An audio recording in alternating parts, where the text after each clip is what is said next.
Hello, welcome to Shaman Sister Sessions, episode 28, Festival Culture.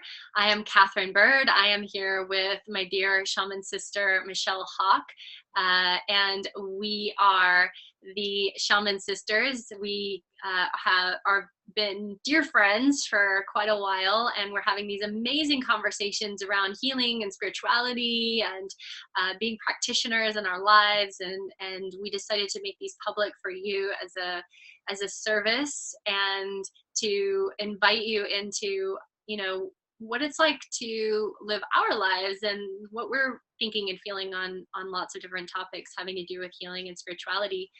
And we're here to talk about festival culture today because it is just after the Memorial Day weekend, and it's sort of the beginnings of all of the summer festivals that are happening. And Michelle, you're just coming off of a big festival, so you're like, fresh from the trenches, festival trenches. And I know there's a lot of viewers that are into festival culture, and I think it's a really fascinating topic for us to get into, and ways that we've been affected by festival culture, how we deal with some of the aspects of festival culture that maybe aren't in alignment, and where we see it going from here. Mm-hmm. And also festival culture as a vehicle for the spiritual awakening process too, so there are many components that we'll be addressing today. Also, viewers, in case you missed it, I'd love to direct you back to our episode in early April in which we invited a guest, Deshna Ubeda, to come and speak with us about a festival/conference that she facilitated, at which I was a featured speaker. So because that'll inform our topics last night. And for those of you who are not familiar, Soak is the Oregon regional burn. And so it's like a tiny Burning Man in the forest in Oregon, rather than the desert in Nevada. So this is I think it was my 6th or 7th year attending Soak. I've been going since 2011. And it's a time-honored tradition for me. I'm a veteran burner, and it's really become a wonderful part of my experience over the summer. And this is one kind of festival. This is a Burning Man oriented festival, and yet there are many festivals that we see on the lineup over the summer. We've talked about Beloved. We've referenced Beloved on here as well. That's a very transformational culture type festival. There's like What the Festival, there's Lightning in a Bottle, there's just kind of the Coachella even, right, which is a totally different ball game. But there's a very broad spectrum in festival culture, and I haven't been to many of, I would consider, like the more mainstream ones. But we're speaking from our personal experience here. Exactly. There's a lot of more mainstream festivals that are focused on music, that are, where there's a lot of drinking and a lot of partying. There's the festivals that are more focused on consciousness, spirituality, musics from around the world, like we talk about Beloved, and some smaller festivals that are happening. There's even like, I don't know if you would even call it a festival, but like what's it called, the Northern California like Women's Herbal Symposium is like an amazing festival for women and magic people. There's there's like the Eugene Fairy Festival that's a little bit more mainstream fairy, and then there's an amazing with the fairy convergence in Washington, which is like real deal. We're gonna go talk to fairies. We're not just dressing up. We're actually calling fairies in and talking to them. So there's this huge array, and then everything in between. And so we get to have these amazing experiences at these festivals. So why are we so drawn to this festival culture? I think I'd like to speak for a moment about intention, really, because I think that's, we talk about intention in pretty much every single episode for a good reason. It is your most powerful tool, first of all, but then it also sets the tone for everything else. So something to consider when, deciding what festival to go to, or if you decide to go to a festival, think about what is your intention for that experience? Because that's, the vibe that you'll be putting out. That's the experience that you get to create for yourself. Yes, there are workshops going on. There's music going on. There's, opportunities to meet amazing people. And if you take a moment before you go to just set an intention, what is my intention for myself out of this experience? Then you'll be able to facilitate that much richer of a dynamic for yourself and really call in whatever it is that you're trying to manifest. So yes, many, many types of festivals. I love Soak. If I only go to one festival a year, it's Soak, because for me, it's part of what is really important about that is the community. I've been going for so long. I know so many people there. I know, I camp with probably the largest camp at Soak. We more than doubled in size over the last couple of years, just from all our people who really love our group wanting to come and facilitate workshops, create experiences, and also all of the other camps with which I have relationships, with which my camp has relationships, these veteran camps who together really create the neighborhood, so to speak. And so it's a very community created, community supported event. My intention for this year, and I'm fresh off of Soak, so I'm coming in with all this festival juicy vibes, and I'm a little tired, but it was great. It was totally worth it. My intention this year was to really sit with a part of myself that doesn't necessarily come out as often as other parts, and that would be what I would call my Gemini nature.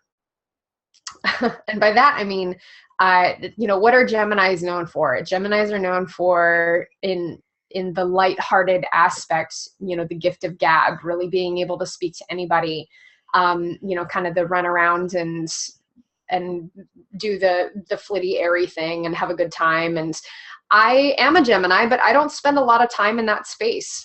I would say I'm a very grounded Gemini. I run my energy in a very safe way, a very strong container way. So for me, what I was really dropping into this weekend was allowing that part of myself to come out and show her face fully. So it was a very fun experience for me to just spend a lot of time in a very lighthearted, facilitating laughter and jokes and community and play weekend. Yeah, I love that. And, that intention setting is always a nice, like if you're driving with people to the festival, like what's everyone's intention for what they're creating. And I do find it makes a huge difference in what happens in the event if you go in with a really strong intention. And one of our earliest topics was on building tribe and community. What was that, like number one, our first episode? Yeah. Because it is so important.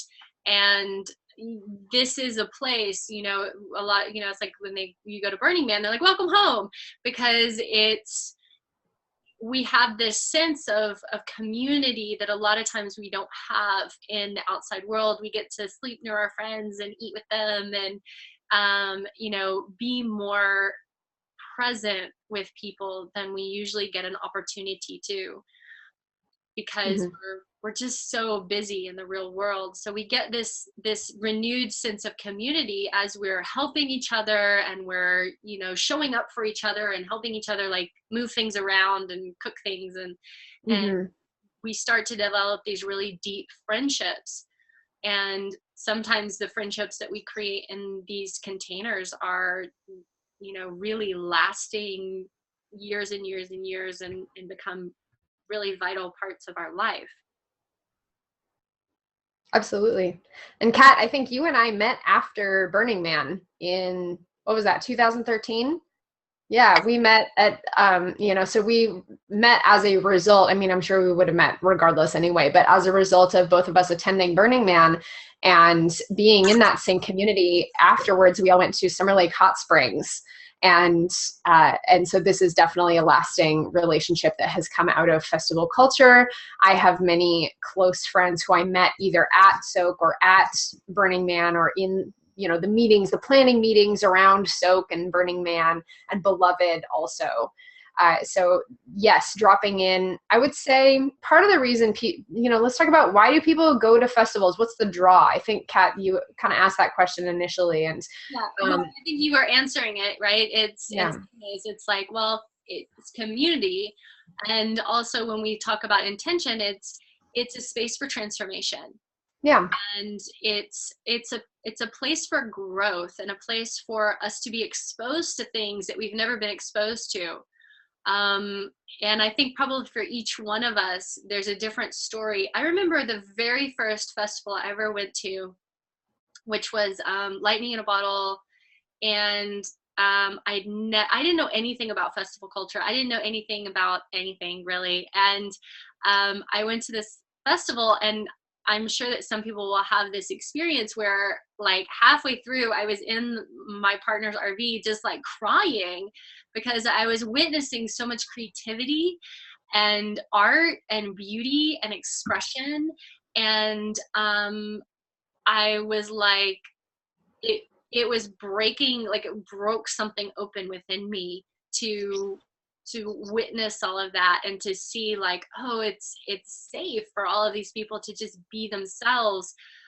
And it hit inside of me all the places that I wasn't. Yeah. And another thing from that festival, also, I went to a permaculture talk, and I'd never heard of permaculture. What's that? Did I break up? Yeah, a little bit. You're back. I was just saying that at that same festival, I went to a permaculture talk, and I had never heard of permaculture. But that changed my life, because I was like, oh my God, these concepts are incredible. I started studying permaculture and got my PDC and went and did some advanced permaculture courses and was doing master gardening and really have utilized those concepts in my life in a lot of areas. So that was definitely like a huge paradigm shift for me to learn about permaculture and start studying it from a festival. Mm-hmm. Yeah, that's wonderful. That I think,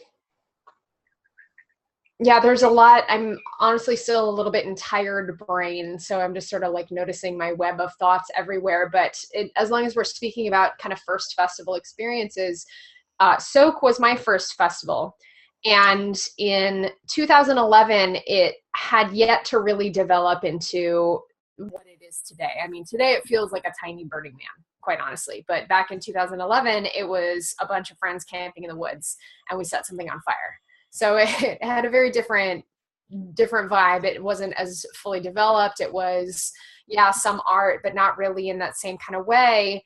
But the second festival I went to, I really, made quite a leap and went to Boomfest in Portugal, which is on the scale of Burning Man. It's about 60,000 people in the desert in Portugal with a beloved sort of container, so it's like a Burning Man sized beloved is how I describe it to people. And Beloved is one of these transformational festivals focused on consciousness and awakening and art and who are we as sacred beings, really. So it was that in Portugal. And that was what I would really firmly label as my first proper festival experience, because it was, in terms of sheer scale and the workshops, a little bit more kind of like on these different stages, having people create art projects, and there was, a permaculture twist there, the sustainability aspect, the the eco awareness was an important part of this festival. And it was really, I don't know if I ever felt super overwhelmed there, because at that point, I was relatively well versed in sort of, some of these ideas, but it was the highest concentration of this kind of people that I had ever seen before, and that's one of the things, going back to the community aspect of why do we go to festivals? It's like a catalyst where you're dropped into, oh, I'm choosing to enmesh myself in this kind of person, in this kind of ideal, you know that everybody at that festival has something in common. Everybody's going to that festival for some reason, which is usually in the same sort of vein. So at Boom Festival, where it was about, community and consciousness and awakening and music and art and dance, I met so many people from all over the world who had traveled to Portugal for this festival, who all had something in common. And it was one of these very sort of perspective shifting, eye-opening moments of, oh yeah, these people are like me and they exist everywhere. And we are incredibly fucking powerful, and we can create experiences like this. And no, they don't necessarily, like, this environment doesn't exist in the world in the same way, but it's one of these very beautiful experiences, just knowing like, okay, this web is everywhere. People who are like me exist everywhere. And that's an incredibly comforting feeling. Absolutely. I think this is a really vital and important part of what we receive in these experiences. Mm-hmm. I think that there's you and I both, are into and create experiences so people can come together as a collective for the purpose of transformation and healing. And sometimes we do that together, and we get to, hold workshops together, and we do that separately. And Mm-hmm. when we have a large group of people together with a focus, and they're all focusing on one thing, it creates a powerful portal for healing and transformation. And I know, I think the Beloved Festival is a beautiful example of this, where it's very centrally located, as in there's not a ton of different stages and stuff going on. Mm-hmm. And at the beginning and at the end, there's a very strong opening and closing ceremony with everyone holding hands and praying. And there's a lot of focus on healing, the planet, our relationship to the planet, our relationship to each other, and, refocusing our energies back toward, what are we committing to in the real world? What are we gonna draw towards us in the real world? Like, what are your commitments to the mother? What are your commitments to your fellow man? What are your commitments to yourself? Mm-hmm. And with all of the people sort of vibrating in that field, our intentions and our commitments can have so much more power, that we're like, okay, I remember that. I'm going to commit to that. I'm committing to that. Okay. Yeah. The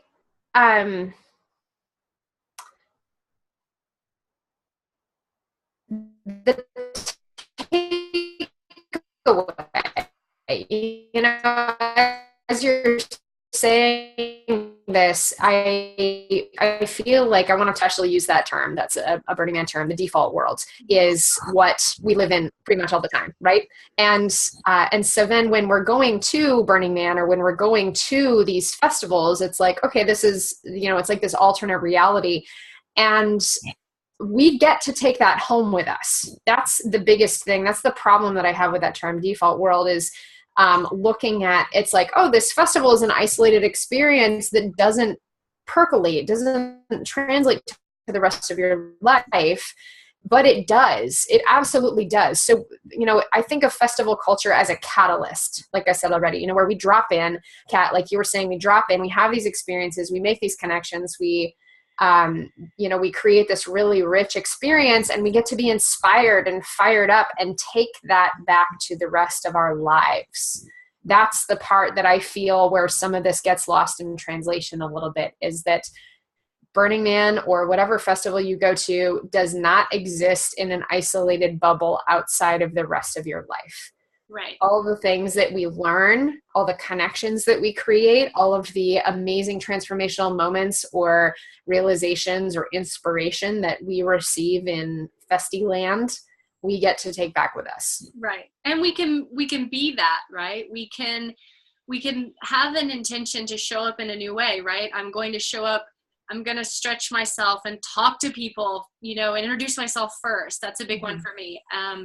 Or I'm going to make art while I'm here. I'm going to dance, and I'm not really usually a dancer. I'm going to sing along. I'm going to create a change within myself in this experience, and then I'm going to take it home with me. And I'm going to dance more. I'm going to introduce myself more. I'm going to sing more. Did you get that? Yeah.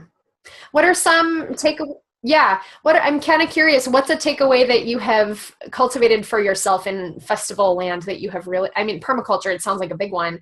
But is there anything else that you can remember as a catalyst that you received in a festival context that you took home with you? Yeah. I mean, one of my most transformational, I think, shifts in my work came through festival. Because when I was at Beloved and I was doing my shamanic work, but I was not fully doing everything that I was supposed to be doing. I had been receiving for years that I was supposed to channel in front of groups of people, and that I was supposed to gather people in a circle, and then I was supposed to do something. And I was like, no, please, no, I don't want to, no, please, no. And one year at Beloved, I was there by myself, and the final sort of band, and I was like listening, and I got this message that I needed to go to the snake temple, and I was like, no, I really want to hear this band, but it was one of those, I'm going there. And I went. I'm super tired and cranky, and people are kind of just lounging around. And a woman there in this space is like, we're going to do a ceremony. We're going to do a ceremony, and we're going to send our love out to the world. And I'm like, we've been doing that all weekend. Blah, sick of it. But she's like, everybody get in a circle. We're all going to hold hands. And holding hands for me, especially for quite a long time, was really challenging, because the energy, I would start to feel the energy with people. I would avoid it at all costs, because the energy was so strong for me. I couldn't stop myself from like going into like kriyas and speaking in tongues and like all of the stuff that happens to me. So we're sitting, and she keeps talking about the ceremony, and it's not happening, and there's more people just showing up and showing up and showing up, and this hong player shows up, and he walks in the door and is like, I'm here for the ceremony, and he sits down and he starts playing, and I'm just like super uncomfortable. There's so much energy. I'm like, and I do something that I would never do. I go, can I say something? And the woman is like, yes. I'm like, this is so uncomfortable for me, because I'm feeling all of this energy and holding hands. And if this doesn't start soon, like, this puts me into a really, deep space, a channel space, and I don't want to go there. And the woman was like, well, actually, that's why we're all here. We came here for this. And I look around at the people, and there's this couple of people, this woman next to me who's obviously super witchy. She's like, yes. And she's like, go ahead. And I'm like, are you sure? Because it's kind of weird. And they're like, no, really, that's why we're here. And so I'm like, oh, fuck, fine. And I get up and I go into like full channel space, which for me is like, there's a lot of movement, and it's loud, and it's kind of weird and gross and ugly in my mind, I've always thought.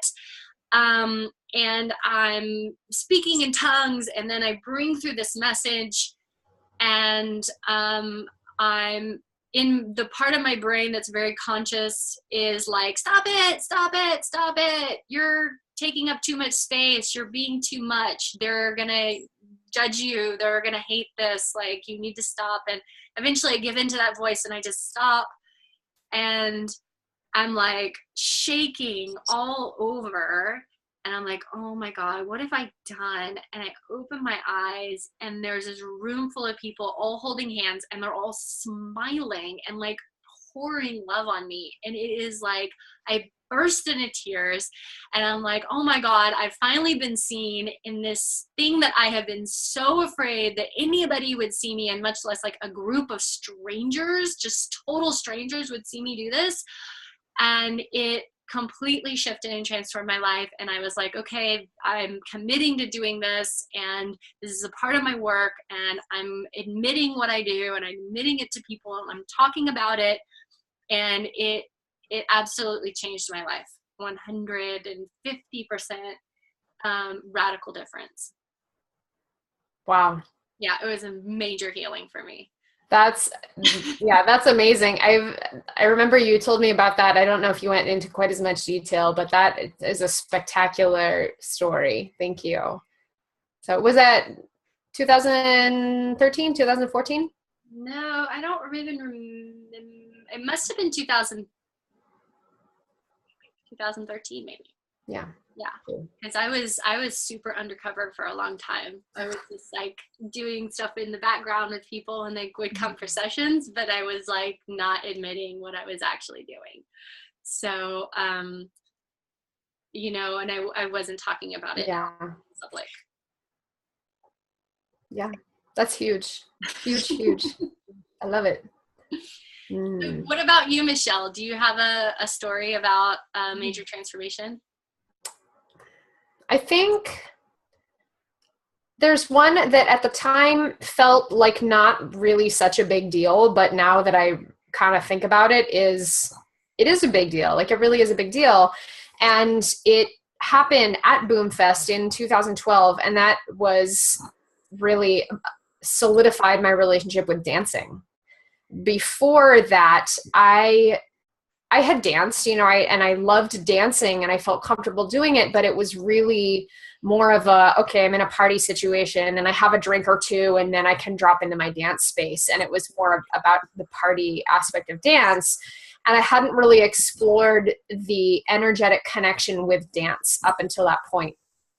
When I was at Boomfest, I was, you know, being cracked open in these various ways and connecting with community in these different powerful ways. And the music there also, that was the first time I had ever really heard that kind of, that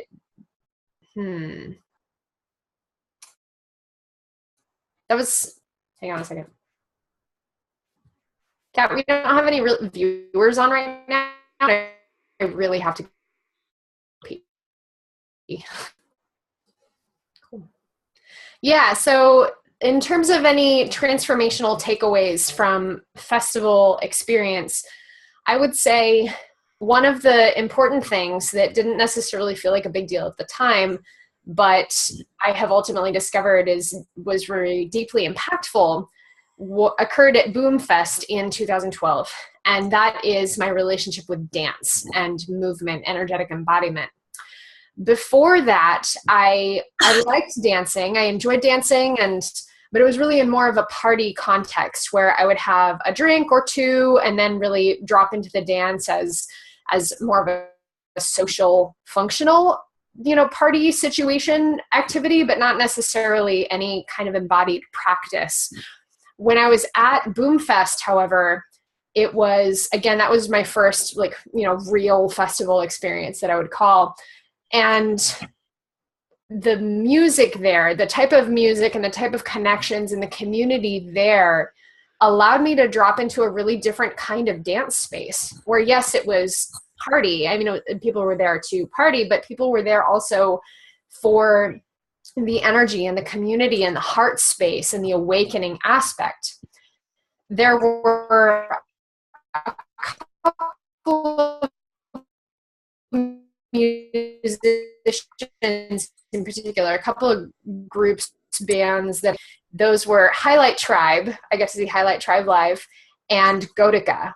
And those two in particular are still massive favorites of mine because of the way that they move energy through my body when I hear them. It moves me in this new way. So there I was in 2012 in the desert body as a result of this experience, this environment, this community, and this music. And it has forever changed the way that I relate to dance. Before, it was like, okay, yeah, I like dancing, but, you know, maybe I need a drink or so to really drop into that comfortable embodied space. But I had never really been able to access that space or like had that catalyst to access that space until I heard that music and until I felt what it was actually like to move energy through my body through a dance space, like a trance dance space.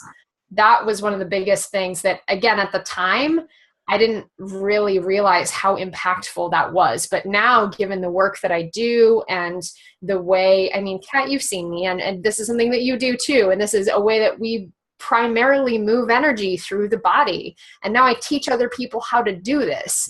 5 years later, this is a hugely massive, important part of my life, my personal life, my professional life, my practice is the embodied function of energy. And it started there at that festival, hearing this music and moving in a way I'd never moved before.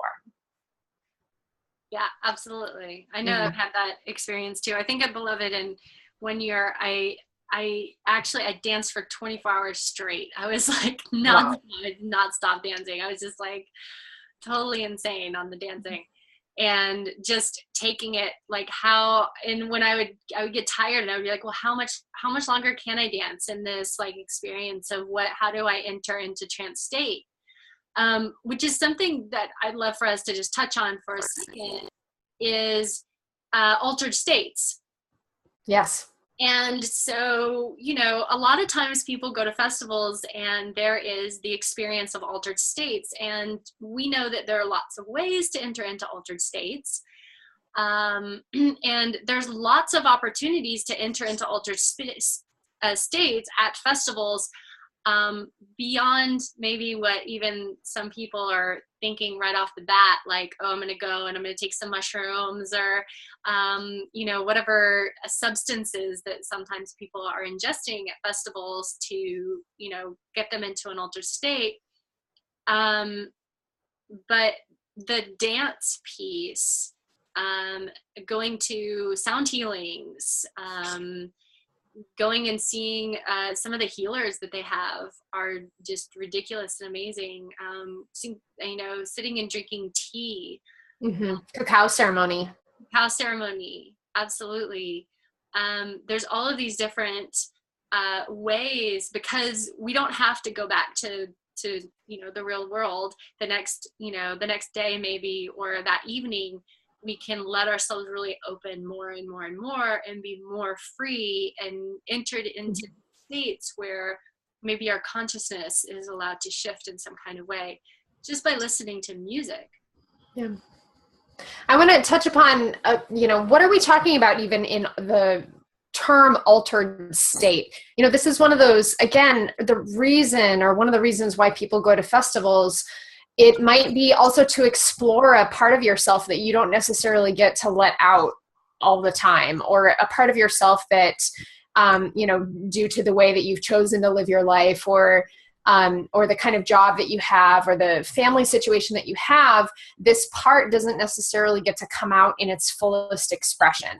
So that's one thing that, even the term altered state, it doesn't even necessarily mean altering your consciousness, but it maybe just like being a different way, or letting a different facet of yourself come out as in its primary expression.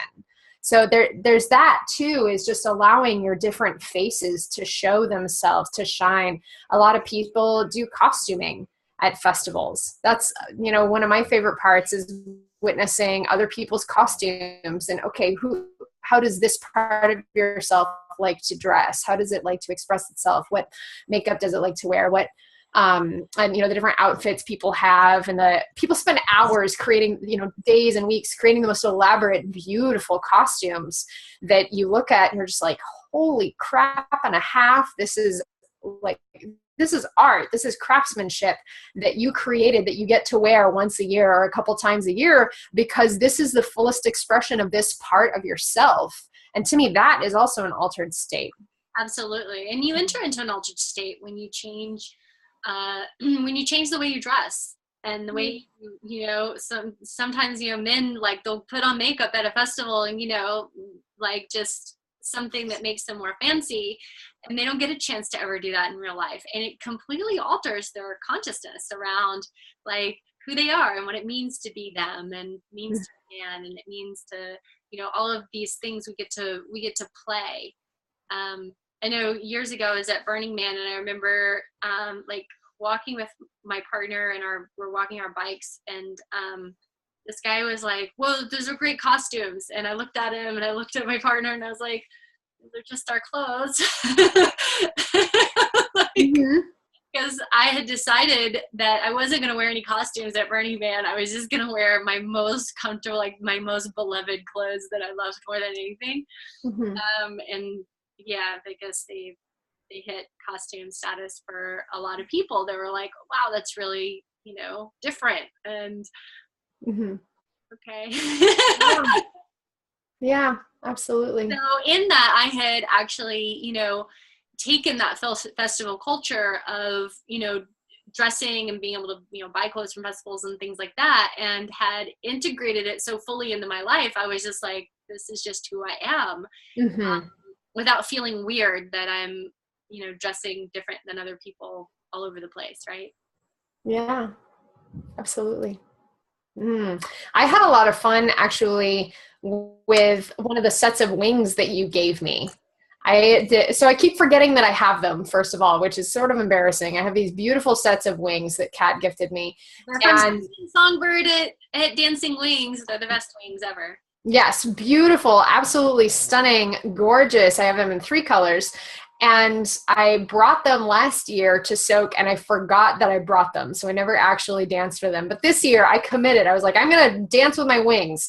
And I had so much fun doing that, just in, finding the different kinds of music that were moving me in these different ways. Again, doing that energetic embodiment aspect of, okay, how can I move this with my wings? I was also rocking a fake mohawk all weekend. It was the best thing. I'm probably going to do it more regularly if I can figure out how to do it on myself. My friend hooked me up with this amazing hair that I was wearing all weekend.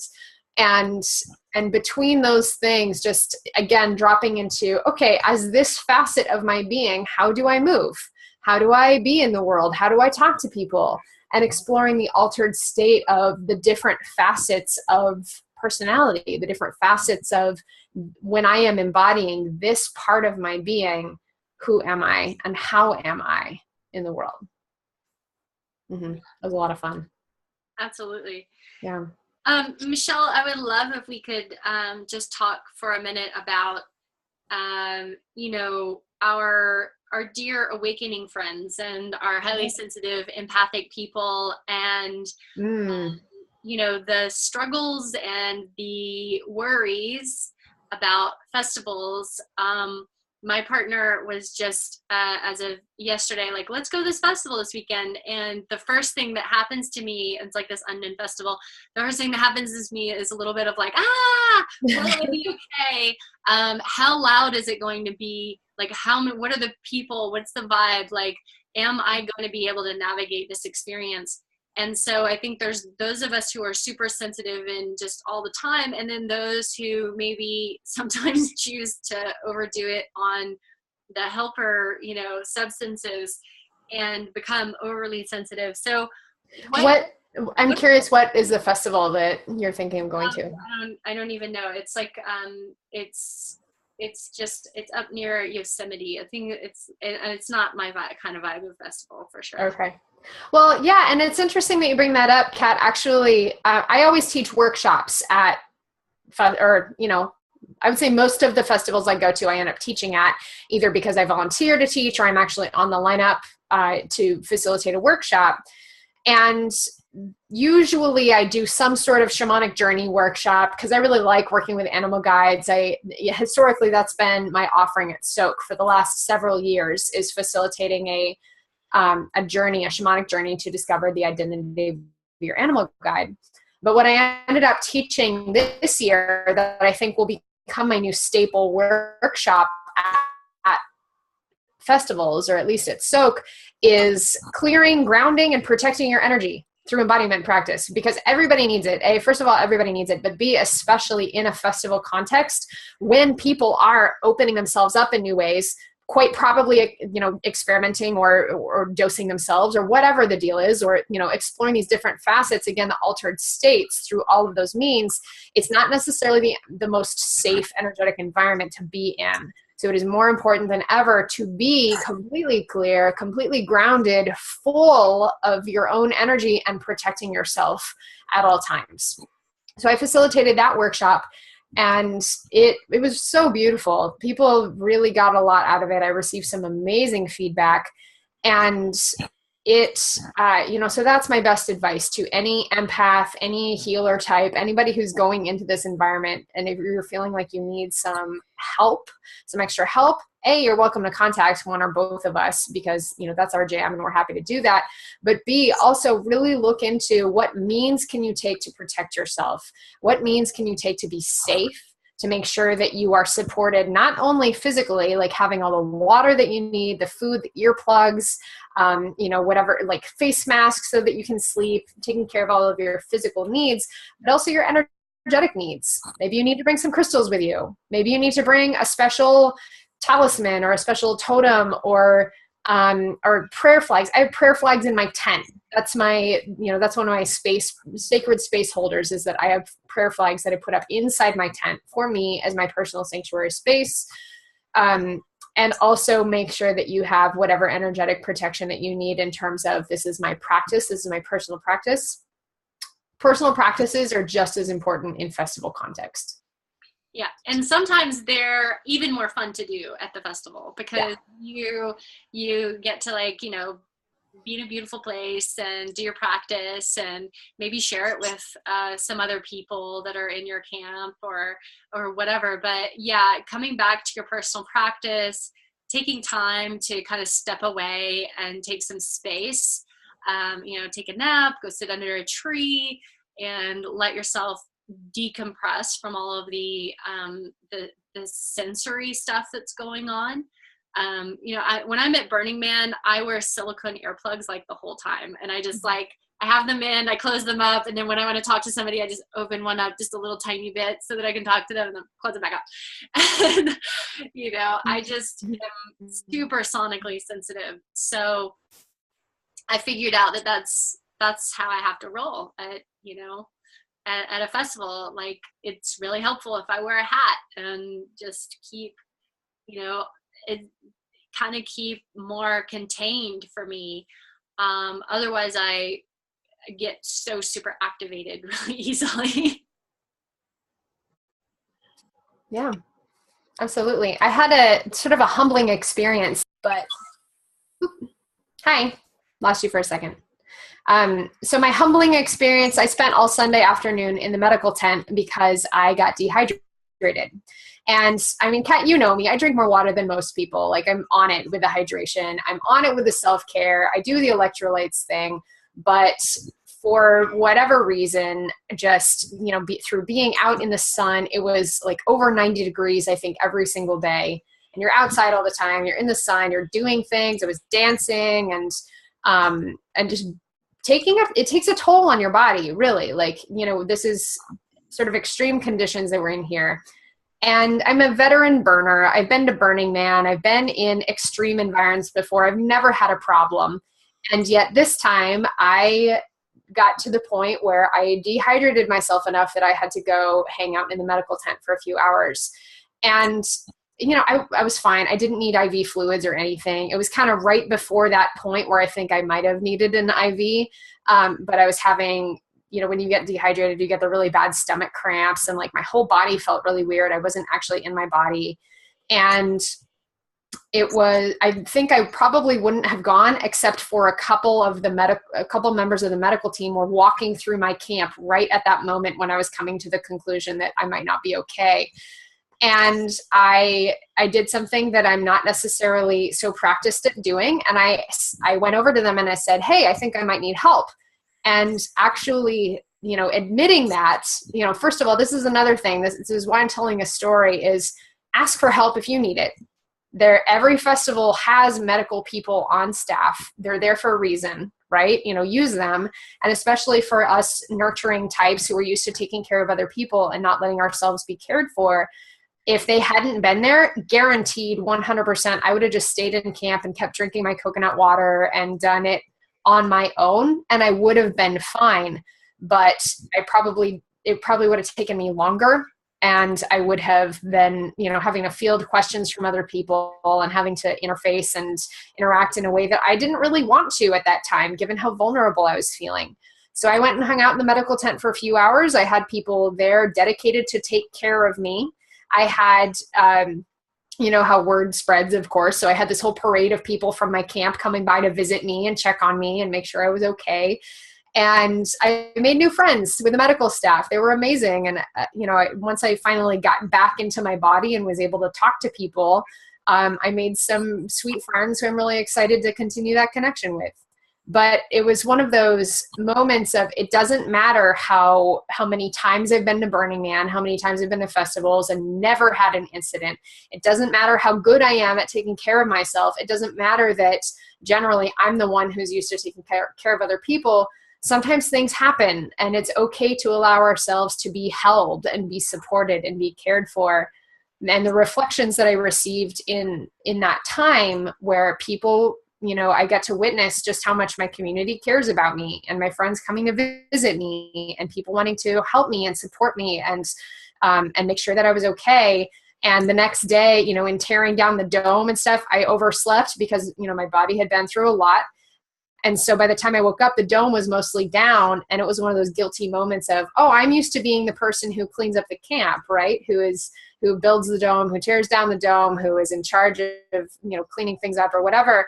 And my camp was like, no, it's okay. Like, yeah, we know you're that person. It's okay. We don't think any less of you. We don't think that you're not hardworking. We know that you had a hard day yesterday, so your body needed some extra care. That was a sort of an unexpected gift that I got to receive at Soak, was being taken care of. And so that was a really beautiful experience that, you know, that sometimes, again, we get to explore the different parts of ourselves. And that's a part of myself that doesn't come out that often, is the part that allows myself to be held, the part that allows I got put in a vulnerable position where I got to be cradled by my community, and it felt amazing. That's great, Michelle. Yeah.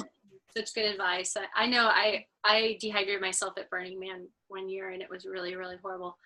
And so that's great advice. All of those things, like just really taking care of yourself, being committed to your practice, taking time for yourself, being careful about things that you're ingesting, and, you know, taking things from strangers and stuff like that is really important. And, you know, there's a lot of, you know, sexual, you know, stuff that's happening at festivals that is not in the highest consciousness. So, you know, having a buddy system, like, you know, knowing who it is that you're hanging out with. You know, we always meet, oh, this cute guy, and like, I'm gonna go make out with him. And, you know, sometimes, like, knowing where you're at, like knowing if you are in a vulnerable place because maybe you've been taking something, and like trying to make a little bit of a better decision on what kind of situation you're putting yourself into, if you're just like interacting with somebody that you maybe don't know very well or haven't really connected with before in that kind of way. And, you know, looking out for each other, you know, I think is really important. That sometimes we see people and experiences and we kind of don't want to say anything because we don't want to be nosy. You know, we know that there's a lot of stuff happening at festivals that isn't in the highest alignment. And so kind of looking out for each other and looking out for yourself. Mm-hmm.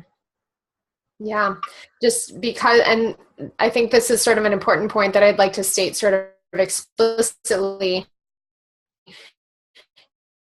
It is, again, going into the altered states realm and exploring the doesn't really other people. Like sometimes the part that is coming out is the part that, you know, that doesn't usually get to be expressed for a reason. You know, so Kat, you mentioned the, you know, especially like the sexual aspect of this. And I know in at Beloved and at Soak, there's huge emphasis on consent culture and on really being very, very impeccable in making sure that it is a consent-based, safe environment, especially because when people get into altered states and lower their inhibitions and lower whatever, they might usually have in place of safety mechanisms, we want to make sure that collectively together we're creating a safe container, a safe environment where consent is still primary, like, and non-optional.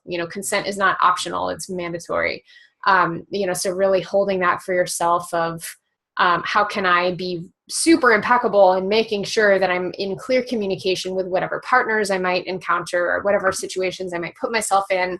And as I give myself that freedom to explore and create an open environment, I'm making sure I'm doing it in a really safe, impeccable way for myself and for everybody involved. Yeah. And, in Portland, that is a really big topic.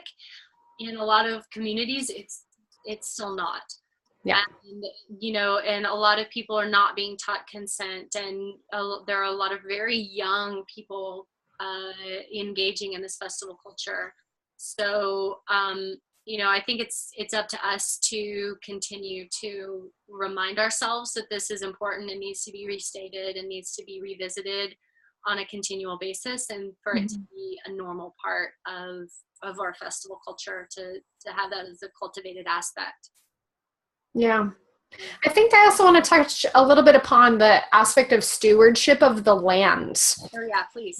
Yeah. So a lot of festivals, especially I would say, maybe the ones that aren't necessarily as, conscious oriented, are not particularly sustainable. Like even, Burning Man is, even though it's a leave no trace event, which means like if you pack it in, you pack it out, and you pack other people's shit out. So ideally, like, there is no trace of you on the land. It's incredibly unsustainable because we're creating these massive structures that were out of wood that we're burning. There's a lot of fuel that's burned, especially on Playa. There's the art cars, which are dripping oil everywhere, and gas, a lot of things go into living in an unsustainable environment, really. Like, Burning Man is not in a place that is designed to support life. So we have to artificially create a livable environment for ourselves. And that takes a lot of resources. So that being said, I love Burning Man. I think it's great. And I have a huge problem with how unsustainable it is. I don't know what the solution is. That's not why I'm here, but I'm here to bring awareness to it. So and there are other festivals that are a little bit more eco-conscious, I would say, so that have the permaculture aspect, that build things out of, local, renewable, completely sustainable materials, that have composting toilets instead of porta potties, that have, a lot of systems in place to make sure that maybe there aren't any vehicles allowed in, or whatever it is, to dishes instead of, using disposable dishes and stuff like that. Absolutely. Yeah. So there's an element of consciousness of, yes, we're creating this container for transformation to take place, and this catalyst of community, this catalyst of new experience, but how are we doing it in a sustainable, eco-friendly way that ultimately reflects the changes that we want to make, again, rippling out in all ways. One of those is the ecologically conscious, sustainable aspect of festival culture. And I would encourage our viewers, as you're considering what festivals to go to, or considering, what kind of environment do you want to be a part of, let that be part of your decision too. And is this festival in alignment with my personal mission of how I want to live in the world or not? Yeah. Yeah. Mm-hmm. And if you love a festival, like you love Coachella, Coachella is pretty nice as far as environmental impact. I've heard like they will just purchase all of this stuff and, okay, here's all these rugs we just purchased, polyester rugs for the giant space, and the event is over, roll them up, throw them in the dumpster, and that will never decompose. And we're not letting the recycling people who would come and collect bottles and stuff into the event space at night to actually clean this stuff away. All of that stuff is going to the dump. So if you love that festival, maybe make a point to reach out to them and write to them, or, state what it is that you would like to see going forward, because a lot of times events like this, they're not going to change unless the people actually make a point to encourage radical change in these organizations. Yeah. That's a really good point, is, that you as the festival goers have the power to dictate the kind of experience that you want to create and the kind of experience that you want to participate in. That, I think, is one of the reasons why I really love Burning Man type festivals, or, burner community festivals, because it is an entirely community created event where if you want something to happen, you make it happen. And if you want an art project, or you want to have a certain kind of music there, make the art project, be a DJ, create, do a workshop. It's not just, oh, I'm signing up for this experience that someone else created for me. And those are fun too. It's nice to go to festivals that are a little bit more curated. So, okay, maybe I'm not entirely responsible for building the infrastructure, and that's something that somebody else takes care of. But it's ultimately, I take much more satisfaction from being grounded in this is an experience that I'm creating for myself and for other people. But even at those festivals that you're going to that are curated experiences, you absolutely have a voice in getting to dictate a little bit about more of what that experience is like. And the stewardship of the land, I think, is a really big factor. And how can we ultimately create these catalyzing experiences in a more sustainable container that ultimately gets to be a little bit more earth friendly and friendly for everyone involved, rather than, I hate going to the kind of events where there are just cups and trash all over the ground because nobody gives a shit. It's like, let's be good stewards of the land and honor that we get to have this kind of experience, and we get to also take care of the container in which it takes place. Yeah. So we are encouraging you this summer, as you decide to go to festivals, to integrate some of these things we've been talking about, allowing yourself to push into your edge of what you're comfortable with yourself. Bring, like, how can you show up in a new kind of way, and make friends with a part of your that you've not been willing to share with other people. Absolutely. And maybe create some art, and create an event, create something that is a give back to your community, in a way for you to express yourself and start to own your gifts of who you are, even more, greater way out there in the world. Yes. How can we support each other also in doing it safely, by holding our own boundaries in such a way as to encourage other people to do the same? The energetic safety, as well as physical safety, emotional safety, is a really important part. The environmental sustainability, how can we be those stewards of the land, not only in our lives, but in the festival experiences in festival land. And Kat, any other stories you want to share? Anything else that's really jumping out of you that you want to say? I think I'm good. Okay. Yeah. Yeah, I think I'm good. Yeah. But I think that this is it's important, because I believe that these give us, doorways to discovering ourselves, doorways to becoming more expressed, and doorways to meeting people who have the potential to radically alter our life. Yeah, absolutely. And we love festivals. Kat and I, we are definitely festival goers, and, we love creating these experiences, and being a part of the creation process, creating experiences for ourselves, for others, and that we are all about it. Absolutely. And if you choose to go do the festival thing this summer, please, keep some of these things in mind. Do it safely for yourself, do it safely for others, and really take the opportunity to set an intention, look at what kind of experience do I want to create? How do I want to show up? And how can I then bring all of these amazing, juicy, wonderful lessons and connections and experiences into the rest of my life? Because really, any experience we have is applicable to the rest of our lives. And festivals don't exist in an isolated bubble. They're there as moments of catalyst enough to create those experiences and then bring all of that amazing, rich, juicy vibes back to the rest of us. Thanks.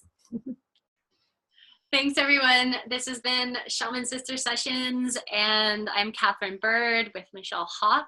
And you can feel free to reach out to us if you have any questions, or if you're feeling the call to work with one or both of us at Shaman Sister Sessions at gmail.com, or on our Facebook page of the same name. We love to hear from you and any ideas that you have about upcoming episodes.